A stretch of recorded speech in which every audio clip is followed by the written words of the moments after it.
Welcome to the Bookshop at the End of the Internet. This podcast is dedicated to helping book lovers discover new authors. Like all the best bookshops, this podcast is filled with all kinds of books and all kinds of authors. So tune in, browse around, find a new author, and discover a new favorite book at the Bookshop at the End of the Internet. I'm Stacey Horan, author, book lover, and host of the Bookshop at the End of the Internet. This is episode number 244. For more information about this or any of our episodes, go to my website, staceyhoran.com. If you enjoy the podcast, leave us a review, like us on social media, and share us with your friends, family, and fellow readers.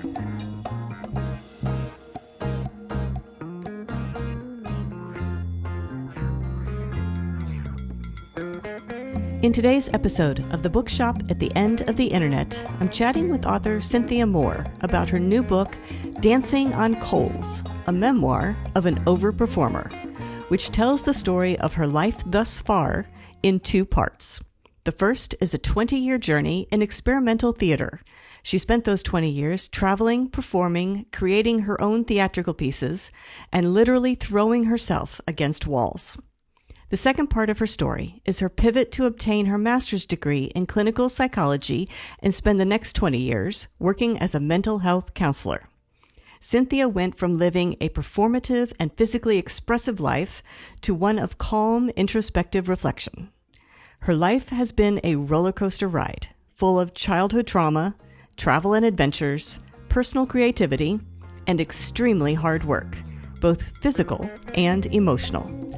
In this episode, I'll chat with Cynthia about her writing journey, what led to her pivot from performing to counseling, and the meaning behind her title, Dancing on Coals, as well as a few other things. Coming up.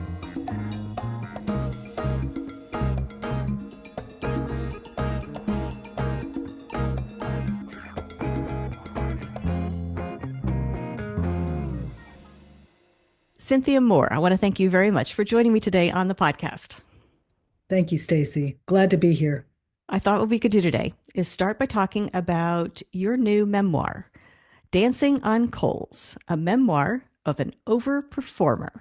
If you don't mind, tell us a little about this book and what inspired you to write it. Well, my life had sort of two sections to it. The first section, I was involved in experimental theater. I was in the theater for 20 years, performing with sort of high octane, very physical, very athletic, physically trained groups, mostly male. And it was the first half of my life, I like to think of it as a performative half, a little bit desperate, you might say. I came from a traumatic childhood of sorts where I wasn't given the home that I needed, the belonging that I sought. And so I went into the theater for the wrong reasons. You know, I went into the theater looking for validation, looking for confirmation. And there was something missing from that half of my life, even though it was a really exciting, creative time of life and time in the theater in the 70s and the 80s. So I pivoted about halfway through my life and I became a therapist. Went back to school, got a master's degree, and so you could say I transitioned from a performative, very externalized mode of life into a much more introspective, intuitive, contemplative. I took up meditation and I began working with people on their inner lives. And so it was a big pivot, and the book was my attempt to make sense of this. What I found interesting with the book is that you begin the book. Well, I found a lot of things interesting, I should say. A lot of things interesting in the book. But you begin the book kind of at the end. And I don't necessarily mean at the end of your life, because we're obviously not there yet, but sort of at the end of the section of your life you wanted to talk about it. And it was almost as if to say, at least it felt as a reader, as if to say, hey, I'm okay, but now let's begin. So what was the intention behind starting at the end before beginning at the beginning? Mm. And was that always the plan? I think your take on it is actually very astute. I wouldn't have maybe even noticed that I did it for that reason, but I love what you're saying. I'm okay. When you start with I'm okay, you give the reader a taste of where we're going, of the whole trajectory, so that there's not just this, oh, I suffered, oh, I went through this, oh, I went through that, but there is a sense that we're going somewhere and there's a plan here or there's an outcome here that will be hopefully helpful to the reader in the long run. Yeah. And it very early on establishes that there is a a gap, a huge divide from where we end up eventually and Mm, where you begin talking about your life.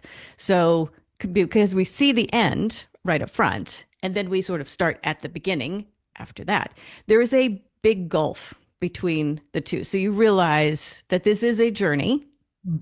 without a lot of indication just how, like in your write up, how bumpy a roller coaster ride that it will be. Mm, So let's skip from the very, very beginning to the beginning.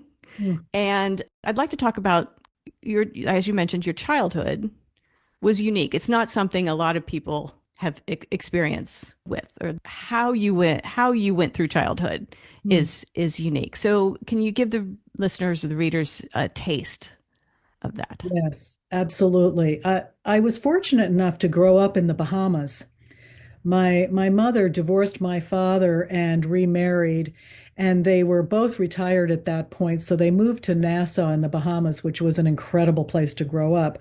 But the timing was also strange because at that time it had been a British colony for hundreds of years. And at this point, the Bahamians took the government back. And so there was a bit of a revolution in the streets, which caused my parents to pull up stakes and leave and move to Switzerland. So they pulled up my stakes as well and put me in boarding school in Switzerland when I was just 11, which was pretty devastating for a young child who doesn't know the language, doesn't know the culture, and has lost her friends and her home and everything she recognizes. So that was the point of what I'm calling trauma. That was the point of desperately looking for home and begging my mother, would you please let me come home? I'll do anything to come home. And she couldn't. She had a tragedy of her own. The child she had in that marriage was developmentally disabled. And so she was really suffering at that time. They were both suffering. So I was basically on my own from the age of 11, which catapulted me into this lifestyle of looking for home, looking for belonging, looking for groups to belong to. But it was growing up in Nassau and moving to Switzerland was also an incredibly rich life. So it was painful but rich at the same time. As you mentioned, you were very young when you ended up in boarding school, but you ended up surrounded by girls much older than you. Right. So once again, not quite, even if you had been their age and they had accepted you, that would have been one thing, but you were so much younger than a lot of them, which made it even more difficult, I'm sure, to Yeah. to fit in. As you mentioned, that led you to looking for belonging. At what point did you discover the theater? Well, when I was 6, I don't know if you remember Yul Brynner, but he was doing a touring show of The King and I. And they came to Nassau when I was only 6 years old, and my ballet school provided the children for his touring company production of The King and I.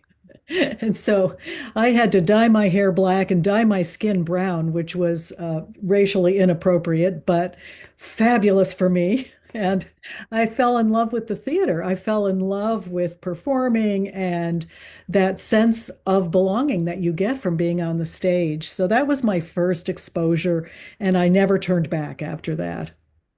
So after trauma of boarding school and you become a young adult and you're entering adulthood, how do you find yourself performing experimental theater, and not just sort of any experimental theater? I mean, we're talking like athletic, aerobic, almost violent experimental theater. So, how do you get from the 11-year-old boarding school girl to on stage with this all male performing group, throwing yourself at walls and things like that?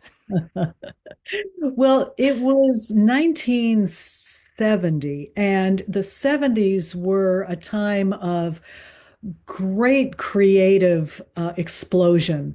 The theater was erupting with different directors and teachers creating new kinds of theater, not just the standing around reciting lines from plays theater, but a theater that involved the entire body, that involved incredible training. And I was lucky enough to be invited to join a training group when I was in college. And we went down to Curacao in the Netherlands Antilles, which is a story in itself. We lived in an old abandoned manor house with no windows, no doors, no electricity, no plumbing. Slept on the floor. And we were trained by a Belgian director by the name of Toon Berlin, who was teaching Grotowski method theater, which was all the rage in that day. And Artaud was teaching in those days. Artaud, Peter Brook, Grotowski, Joe Chaikin. There were just incredible theater directors in those days. So we trained physically really hard, 8 hours a day. And as you said, it was mostly male, and I was trying to keep up. And it was perfect for me in a way because there was a form of perfection to attain. You could be really good at it if you trained in the way that they wanted you to train.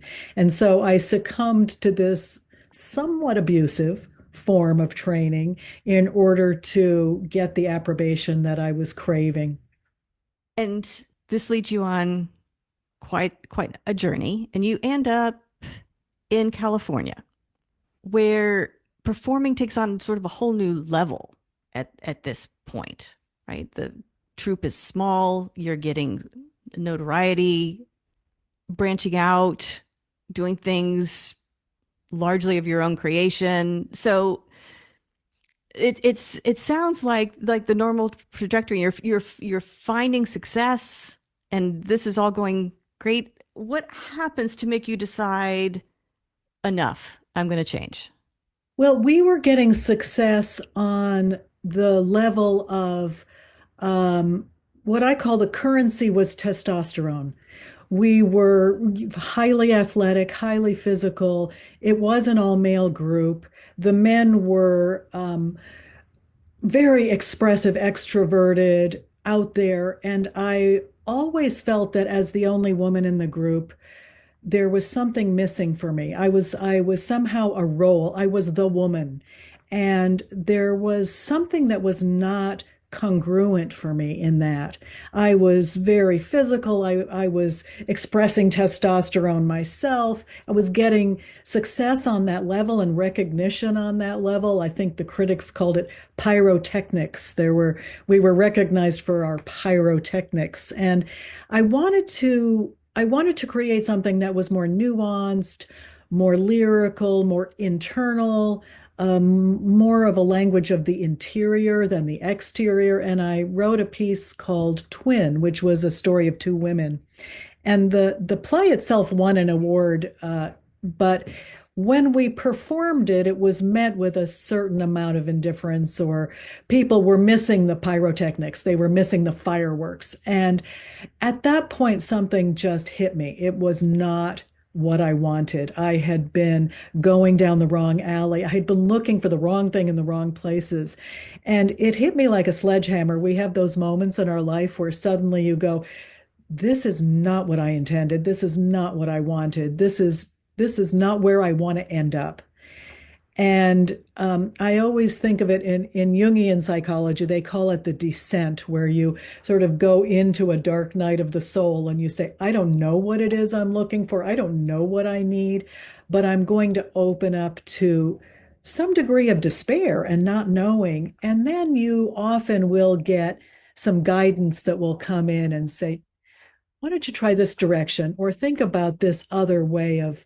And so I did a full 180 by going back to school and getting a master's degrees in psychology. And it was the opposite of performative and extroverted and externalized. It was deep internal work. I had to do my own therapy, and I loved it. It was absolutely what I was craving. And so for me, that part, opening up to that, was just a beautiful pivot that was so much needed and so desired on my part. And in the book, you talk a lot about this change, this transition. It didn't seem like that was necessarily an easy journey either.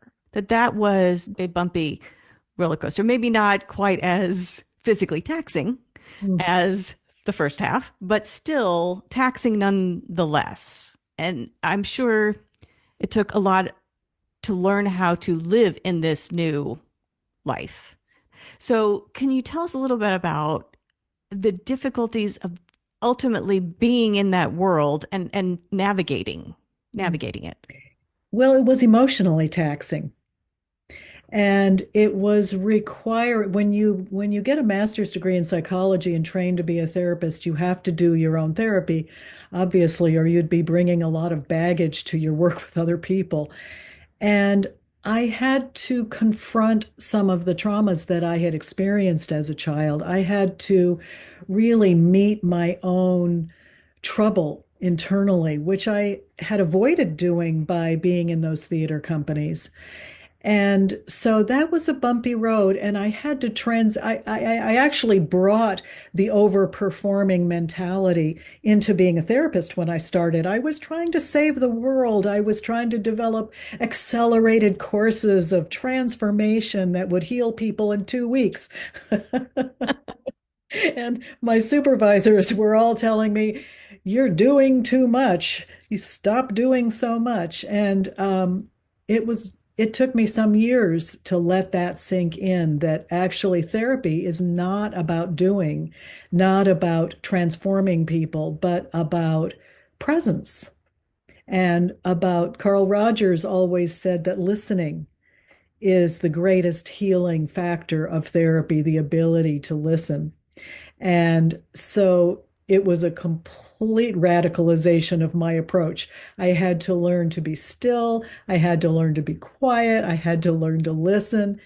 And I had to learn to accept myself because ultimately that's what people are coming to therapy for, is a way to be with themselves and to accept and forgive themselves and to find peace on the inside. And I knew that I had to find my own peace in order to be able to be present with that enough to help other people find theirs. And so I took up meditation and studied with spiritual teachers and tried to find ways into my own sense of um, peace and acceptance and real integration.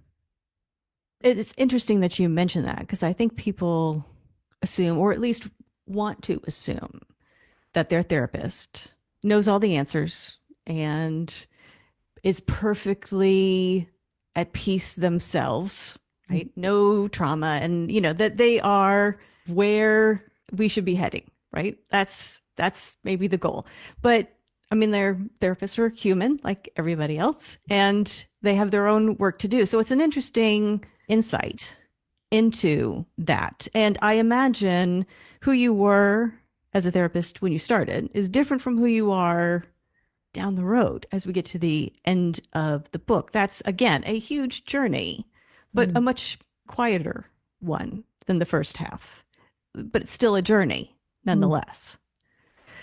Was there anything that you, looking back now, that you wish you had known about that journey? Because you were going into something that you really hadn't experienced that much before. Was there anything that would have been helpful to Mm. know then to make that journey smoother? Or do you think it still would have played out the way it did, regardless?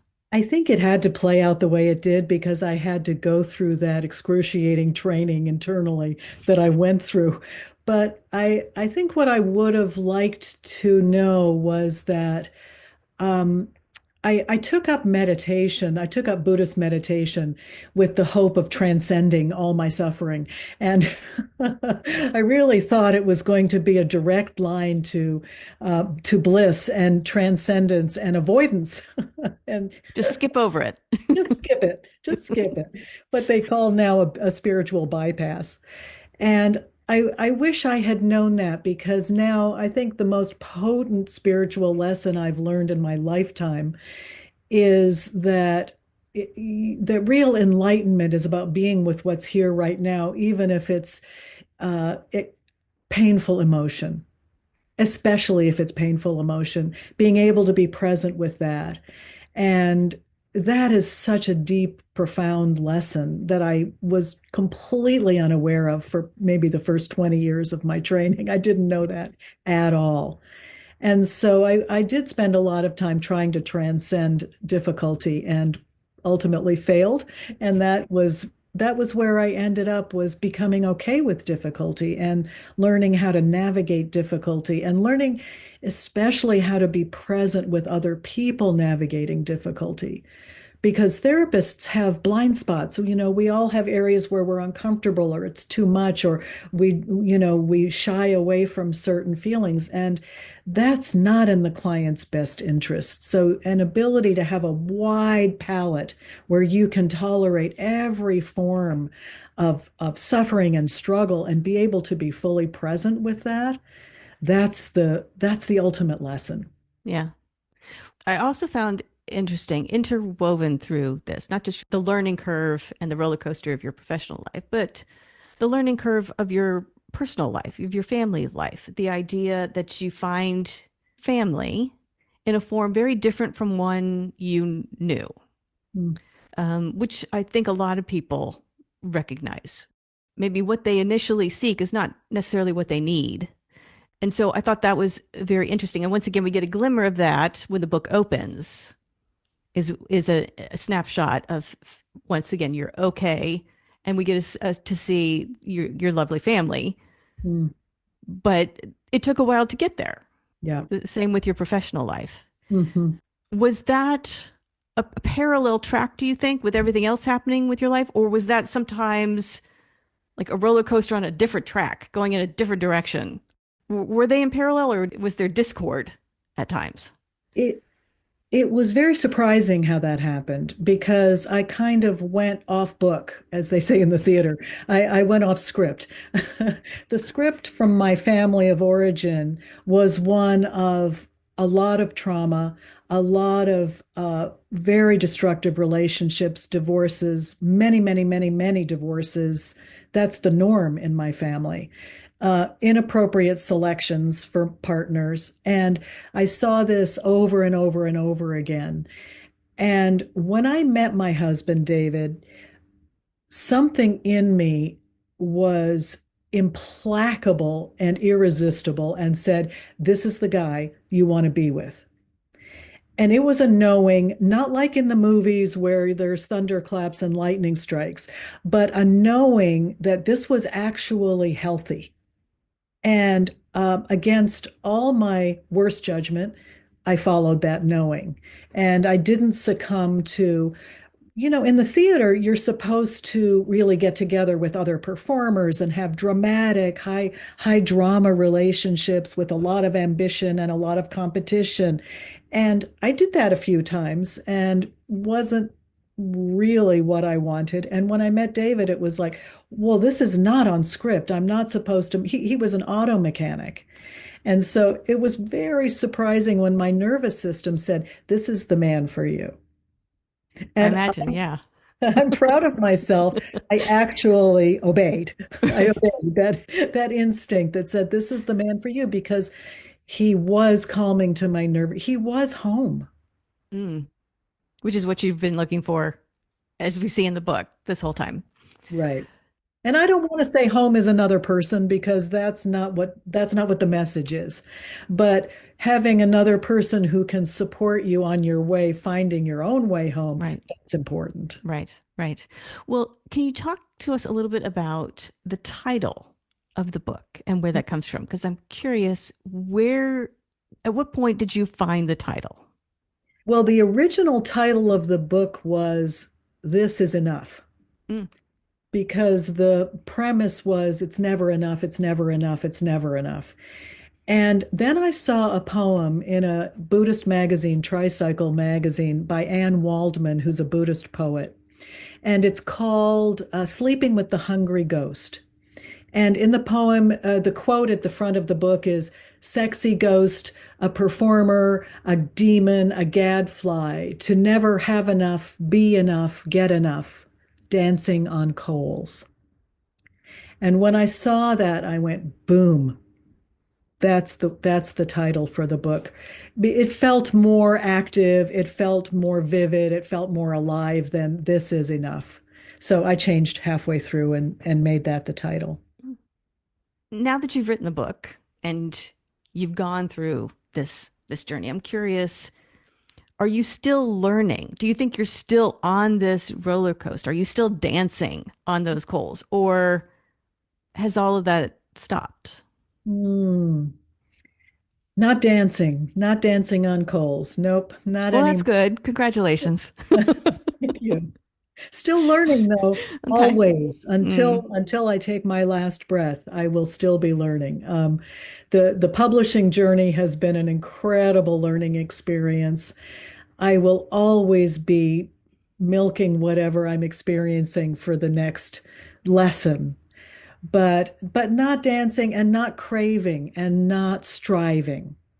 Really more coming from a place of peace and just seeing what happens, being delighted in what's going to happen next. yeah. Why write this memoir now? And at any point in your life prior to now, did you think, oh, you know what? I'm going to write a memoir. This is going in it. I think I started it when I quit the theater. I Mm, think I started it then. And then I had a first draft maybe 15 years ago that was quite different from the current draft. And the reason I had to complete it now is because it's really the book itself is about integration of these two parts of myself, the external performative part and the internal authentic part. And they were both wild and they were both vivid and they were both resourceful, but I had to integrate them. And so putting the book together was a way for me to be both of those parts of myself and to make sense of both of those parts. Because frankly, when I left the theater, I rejected that half of myself. I think we often do that when we pivot. We can do a full 180 and marginalize some part of ourself that was really valuable and important. So I needed to reclaim that and say, well, that's my masculine half. I can bring that back in. She was mhm. fun. She was alive. She wrote a book. So I couldn't have written the book if I wasn't a therapist, and I couldn't have written the book if I wasn't a performer. So both of them got to be in the book, and it was really a bringing together of all the disparate parts of myself. Yeah. Are there more books in your future? Do you think there are? Is there anything else that you want to tackle as a writer? I have a bunch of books. Mm, I have several books that I've been working on. I'm working on one now. I think it'll be the next one I publish about a young woman who meets a man on a park bench in Central Park who tells her she needs to go and find her teacher. And so she travels around the world and meets a series of female spiritual teachers. And each teacher gives her an important lesson. And I feel that that's really important to me because we don't have enough female spiritual teachers in culture, in popular culture. And it tends to be a very male dominated field. And so I really wanted to have the wisdom of women and the wisdom of women's spirituality, almost the grandmothers, the wisdom of grandmothers mm. coming through this book. A little bit of humor, a little bit of tongue in cheek, but also some good lessons, hopefully. So Yeah. hoping that'll be my next book. Yeah. Uh, it just made me think. Did you ever think of writing, instead of writing the memoir, writing a fictionalized version of your life story? And do you think it would have had the same impact either for readers or for yourself if it had been a novel instead of a memoir? I started this book with all the names changed. Mm. So it was a little bit fictionalized, but it wasn't raw enough. It needed to be raw. In fact, the first editor that I showed the first draft to said, "This is not vulnerable enough." And I remember this is at the beginning of my therapy career, and I said, "Vulnerable? What do you mean? What does that mean?" It took me 10 years to figure out how to even do that with writing, how to get vulnerable, how to get raw. So I actually had to change the names back and make it less fictionalized in order for it to be as raw as it is.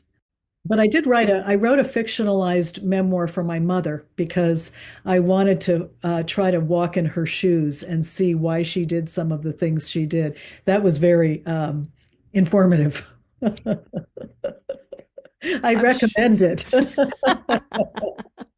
If you want to forgive your mother, write her memoir. Ah, that's true. That would be a very interesting exercise for anybody you felt the need to forgive but couldn't, to write their story. Yeah. So other than this new work in progress, I'm curious what other goals you have as a writer, and I'm also curious when you found writing, Mm, because it sounds like, I mean, you've had a lot of lives in this life. At mm. what point did writing enter? Again, when I was 6. Ah, okay. All right. So all the way back at the very beginning. My first book was called Cindy's Barrel of Monkeys. It had poems, it had stories. Um, I was always a writer. I've always written poetry, journals, plays. When I was in the theater, we wrote plays, we wrote our own material. I've always had that. And novels, I think I wrote my first novel when I went to graduate school. And that's self-published. That's actually called Spencer's Pond. That's available on Amazon. But I don't have ambition as a writer. I'm not, those days of ambition are over. I'm not looking for fame and recognition anymore. So even the writing is coming from a different place in me now. It's coming from a place of sharing and love of the art form, sharing of the art form, but I'm not driven. So that's a nice change. Yeah, yeah, that sounds good. Mhm. Well, if people want to learn more about you and the book and things that you have going on, a new release when it's out, where can people go to find you and that information? My website is cynthiamorewrites.com. And my email is cynthiamorewrites@gmail.com if anyone wants to connect with me that way. My book is available. Well, the first book, Spencer's Pond, is on Amazon, and Dancing on Coals is available at any local bookstore. You can order it. You can order it from Barnes and Noble, bookshop.org, Amazon. But I recommend your local bookstore because we want to keep those in business as much as possible. There's also an audio recording, which will be on Audible any day now, but it's available on Barnes and Noble if you prefer audio. Oh, excellent. I did Excellent. record it myself, which was really fun. Oh, good. Good. So to hear it in your own voice, I'm sure that was interesting too. Yeah, very fun. Well, Cynthia, I want to thank you very much for joining me today on the podcast. I want to wish you luck with Dancing on Coals, a memoir of an overperformer, and your work in progress. We will keep our fingers crossed for that one. So, congratulations on everything you've accomplished through all these lives in this life, and best of luck with the rest of your writing journey. Thank you, Stacy. It's a pleasure talking to you. The Bookshop at the End of the Internet is a podcast dedicated to helping book lovers discover new authors. Like any good bookshop, this podcast features a wide variety of books by the equally varied and interesting authors who felt compelled to write them. This podcast gives you a chance to meet these wonderful writers and discover your next must-read book. Listen to the authors describe their books and tell you their stories in their own words. My interviews feature books from all genres and authors from all walks of life, including those who are indie published, as well as those published by small presses and large publishing houses. Looking for unique, not so easy to find books for yourself, a friend, or a book club? Tune into this podcast and find your newest favorite author or maybe a soon-to-be bestseller. This podcast, like all the best bookshops, is filled with all kinds of books and all kinds of authors. Tune in, browse around, find a new author, and discover a new favorite book. You never know what treasures you might find in the bookshop at the end of the internet.